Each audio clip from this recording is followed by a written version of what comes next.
আমি ইয়াত যেতিয়া দেখিছো ইয়াত এনেকুৱা ধৰণে তেওঁলোকে ইয়াত সৰু ল'ৰা ছোৱালী থিয় হৈ মানে ধৰা পৰিছে, তাৰ লগত ইংৰাজী ট্ৰেন্সলেট কৰিছে। এই পৰিৱেশটো দেখাৰ পিছত মই অলপ কনফিউজ হৈছিলো যে আচলতে কি হৈ আছে, আৰু কিবা আছে নে মাদ্ৰাছাৰ নিচিনা এই শিকাইছে।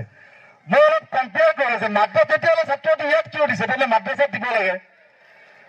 তেতিয়া মই পৰিকল্পনা কৰিলো ইয়াত কিয় দিছে, কাৰণ মোৰ যে মাথাত এটা বস্তু ঘূৰি আছে যে মই সদায় বেলেগ বেলেগ বিদ্যালয়ত যাওঁ, তাতে গৈ তাৰ পৰিৱেশখিনি চাওঁ, আৰু ইয়াত আহি যেতিয়া দেখিছো তেতিয়া মই ভাবিছো যে ইয়াত দেখোন ওচৰতে মাদ্ৰাছাখন আছে, তেতিয়াহ'লে এইখন বিদ্যালয় কিয়। অলপ লাহে লাহে সময় পাৰ হ'ব আৰম্ভ কৰিলে, আৰু ষ্টুডেণ্টখিনি যেতিয়া লাহে মুখ খুলিবলৈ আৰম্ভ কৰিলে, যেতিয়া ষ্টুডেণ্টখিনি নিজৰ আপোনালোকৰ সন্তানে যেতিয়া পাৰফৰ্ম কৰিবলৈ আৰম্ভ কৰিলে, তেতিয়া আচল ৰূপটো মই দেখিবলৈ পালে নহয়। প্ৰথম যিখিনি দেখিছিলো সেইখিনি এক্সট্ৰা তেওঁলোকৰ ওপৰত দিয়া হৈছে, আৰু পিছত যিখিনি দেখিছিলো সেইখিনি মূল হেৰিত ৰাখি, আৰু যিখিনি প্ৰথম দেখিছিলো সেইখিনি যিখিনি বেলেগ বিদ্যালয়ত মই দেখিবলৈ নাপাওঁ সেইখিনি ইয়াত দেখিবলৈ পাইছো। গতিকে আপোনালোকক কৈছো বিদ্যালয় কৰ্তৃপক্ষ চালকৰ কাৰণে হাত চাপৰি লগাই দিয়ক নাই। সকলোৱে কৈছো যে ইমান ধুনীয়াকে কণ কণ ছাত্ৰ ছাত্ৰীসকলে ইয়াত ইমান বঢ়িয়াকে এই যিটো পাৰফৰ্ম কৰিছে, ধৰা কোৰাণ চৰিফৰ ধৰা যিবিলাক ময়ো নাজানো, অৰ্থটো দূৰৰ কথা মই নিজেই নাজানো, সেই ধৰণৰ এইখন ইংলিছ মিডিয়াম বিদ্যালয়খনত তাৰ অৰ্থ সহকাৰে ইয়াত শিকাইছে, তেতিয়া মই প্ৰমাণ পাইছো য়েছ দিছ ইজ ৰিয়েলি আকছা, এইখনে স্মাৰ্ট একাডেমি হয়। কাৰণ ইয়াতে যিটো আমাৰ কাৰিকুলাম, যিটো আমাৰ কিতাপত সদায় যিখিনি আমি পঢ়ি আহিছো সেইখিনিৰ বাদেও আৰু বহুত কিবা শিকা। তাৰপিছত যেতিয়া আৰু অলপ আগুৱাই গলো, যেতিয়া তাৰ চায়েন্স এক্সিবিশ্যন দেখিলে, আপোনালোকে নিজেও দেখিলে, সকলোৱে গৈছিলো, আৰু তাতে গৈ মই নিজে উপযাচি কৰিছো, মই যিহেতু সাংবাদিক হয় মই নিজে উপযাচি কৰিছো মই তাতে এটা নিউজ বনাম। এই কণ কণ ছাত্ৰ ছাত্ৰীসকলক যেতিয়া তাতে এনেকুৱা পাৰফৰ্ম কৰিবলৈ দেখিছো মই, তাতে যেতিয়া তেওঁলোকে এনেকুৱা ধৰণৰ চায়েন্স এক্সিবিশ্যন কৰিছে, এনেকুৱা ধৰণৰ কিছু প্ৰজেক্ট তেওঁলোকে বনাইছে, ইটছ ৰিয়েলি টু গুড।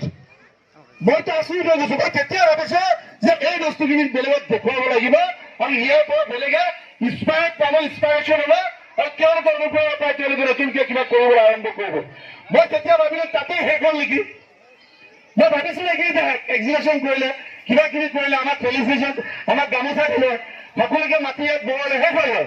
তাৰপিছত যেতিয়া আচল শ্ব''টো আৰম্ভ হ'ল, এই যে কণ কণ ল'ৰা ছোৱালী ইয়াত থিয় হৈ যেতিয়া আৰম্ভ কৰিলে, নিজৰ ৰাইমছ বিলাক যেতিয়া আৰম্ভ কৰিলে, নিজৰ বিভিন্ন ধৰণৰ এক্টিভিটি কৰি মোৰ বন্ধু হ'ল ৰাহুলক ক'লে তোৰ আছে না এইখিনি মোক অলপ ভিডিঅ' কৰিব। মই আপোনালোকক হেডছেট কৰিছিলো, চেলুট জনাইছো। মই এইখন বিদ্যালয়ৰ বিষয়ে জনা নাছিলো, মোৰ ধাৰণা নাছিলে। এক বেলেগ ধৰণৰ ফিলিং দি দিলে। মই সঁচাই কৈছো, যিসকলে আপোনালোকৰ ছাত্ৰ ছাত্ৰী ইয়াত দিছে, মইতো বিশ্বাস কৰো আপোনালোক গৌৰৱ কৰিব লাগে ইয়াত আহি। ইয়াৰ পৰা গৈ বেলেগৰ পিছত কৈ পৰ মইতো কম মই যিমান বিদ্যালয়ত এই বছৰ গৈছো, মই প্ৰত্যেক দিনে এটা মিনিমাম এখন বিদ্যালয়তো যাওঁ। কিন্তু আজিৰ বিদ্যালয়ৰ কথা মই নিজে গৈ কম যে আজি মই মোৰ ছাৰ, যিজন মোৰ আটাইতকৈ শ্ৰদ্ধাৰ শিক্ষাগুৰু আছিলে, যিজনৰ লগত মোৰ পৰিয়ালৰ সম্পৰ্ক আছিলে, সেইজন হ'ল আব্দুল কাদেৰ ছাৰ। আৰু আব্দুল কাদেৰ ছাৰ মোৰ আটাইতকৈ প্ৰিয় শিক্ষক আছিলে, আৰু সেই শিক্ষাগুৰুৰ নামৰ এইখন বিদ্যালয়, আৰু সেইখন বিদ্যালয়ত থিয় ইয়াত মই কথা কৈ আছো, আৰু সেইখন বিদ্যালয়ৰ পৰা মই বহুত কিবা কিবি শিকি গলো। আৰু এই যিখিনি শিকি গলো নহয়, এইখিনিতো মই ঘৰত এপ্লাই কৰি নাই, তাৰ লগত মোৰ ছ'চাইটিত যিসমূহ বিদ্যালয় আছে তাতো এপ্লাই কৰিবলৈ চেষ্টা কৰিম। তাৰ লগত সমাজৰ প্ৰতিটো স্তৰত আৰু মেছেজটো মই দিবলৈ চেষ্টা কৰিম যে য়েছ, আকছা অলপ ব্যতিক্ৰম কৰি আছে, আকছা নতুন কিবা কৰি আছে। আকছা আমাৰ সমাজৰ, আমাক খালি শিক্ষা, কিতাপী শিক্ষা দিলে কমপ্লিট নহ'ব। আমাৰ শিক্ষাৰ লগত আমাৰ বৰ্তমান এনেকুৱা এটা পৰিৱেশ হৈছে, মই বিশেষকৈ অভিভাৱকসকলক কৈছো যে আমাৰ বৰ্তমান এনেকুৱা এটা পৰিৱেশ হৈছে, আমি এনেকুৱা এটা চিটুৱেশ্যনত আছো যে আমাৰ সন্তানক নিজৰ চাৰিত্ৰিক দিশ, নিজৰ মানসিকভাৱে, শাৰীৰিকভাৱে প্ৰতিটো দিশৰ পৰা সুস্থ সবল ৰাখিবলৈ হ'লে আমাৰ মাজত এটা চেলেঞ্জ আহি পৰিছে। আমি আমাৰ সন্তানক কেনেকৈ এটা সঠিক ৰাস্তাত লৈ যাম, সঠিক দিশ দেখুৱাম, কেনেকুৱা ধৰণে ভাল আচাৰ ব্যৱহাৰ শিকাম, কেনেকুৱা ধৰণে তেওঁলোকৰ মানসিক ফিট ৰাখিম, এই গোটেইখিনি আমাৰ কাৰণে এটা চেলেঞ্জ। মই কেনেকৈ আমি ডেফিনেটলি ক'ব পাৰো যে প্ৰত্যেকজন অভিভাৱক যিসকল ঘৰত আছে, ইমানটো অতিথিসকলক সামৰি কৈছো মই, প্ৰত্যেকৰ ঘৰতে নিজৰ সন্তানক লৈ বিভিন্ন ধৰণৰ সমস্যাৰ আপোনালোকে ভুগি আছে। আৰু সেই সমস্যাবোৰ কিহৰ কাৰণে হৈছে? আমি সদায় নৃত্য, গান, বাজনা, বিভিন্ন ধৰণৰ অসামাজিক কাম কাজৰ লগত আমাৰ সমাজখনক আমি সামৰি পেলাইছো।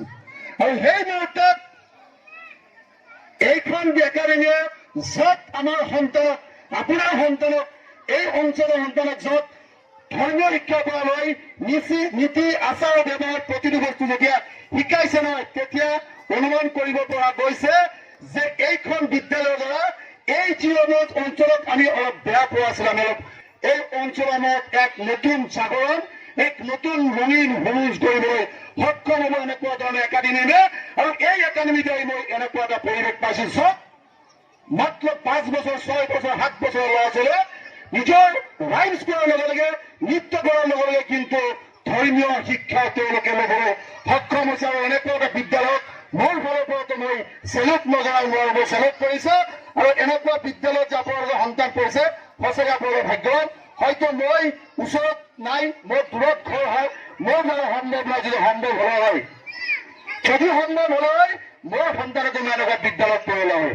আৰু মই চেষ্টা কৰিম যে এওঁলোকৰ যি আইডিঅলজি, এওঁলোকে যেনেকুৱা ধৰণে আমাৰ আপোনালোকৰ সন্তানক কেনেকুৱা ধৰণে আগবঢ়াই লৈ গৈছে, যিটো সময়ত, যিটো বয়সত, মোৰ এই যি বয়সত তেওঁলোকে ইয়াত ৰাইমছ গাইছে, যিটো বয়সত তেওঁলোকে নাচিছে, আপোনালোকে ক'ব পাৰিব এইটো বয়সত কোনোবাই নাম সুধিলে লুকাইছিলো, কিয় নাম সুধিব পঢ়াইছিলো, ভয় খাইছিলো। আৰু সেইটো বয়সত আহি তেওঁলোকে ইয়াত নৃত্য কৰিছে, তেওঁলোকে ৰাইমছ গাইছে। এইটো বহুত আমাৰ কাৰণে। গতিকে যিটো ধাৰা আপুনি দেখিছে, জামান ভাইক কৈছো, মোৰ শ্ৰদ্ধা দাদা হয়, পাৰিবাৰিক সম্পৰ্ক আছে, মোৰ বন্ধু ৰাহুল হয়। গতিকে যিটো ধাৰা আপুনি ৰাখিছে, আৰু বিশেষভাৱে আপোনালোকে বহুত ভাল কাম কৰি আছে, কৰি যাওক। এদিন এই ছচাইটিয়ে নহয়, এই গোটেই অঞ্চল মই আপুনি সকলোৱে স্বীকৃতি দিবলৈ বাধ্য হৈ যাব। আৰু এটা সময় আহিব যেতিয়া এই গোটেইখিনি যিমানখিনি কৰি আছে নহয়, গোটেইখিনি 4 বছৰৰ মাত্ৰ 16 বছৰ, 15 বছৰ যেতিয়া স্কুলৰ বয়স হয়, তেতিয়া যেতিয়া HS বা HSLC পৰীক্ষা দিয়াৰ পিছত যেতিয়া প্ৰতিফলন ঘটিব, ইয়াৰ পৰা ল'ৰা ওলাই গৈ যেতিয়া সমাজত লিড কৰিব, নেতৃত্ব ল'ব, তেতিয়া আপোনালোকে সমাজৰ বেলেগ ধৰণৰ স্বীকৃতি পাবলৈ সক্ষম হ'ব। আৰু এয়া যি লক্ষণ দেখিছে হ'বই হ'ব।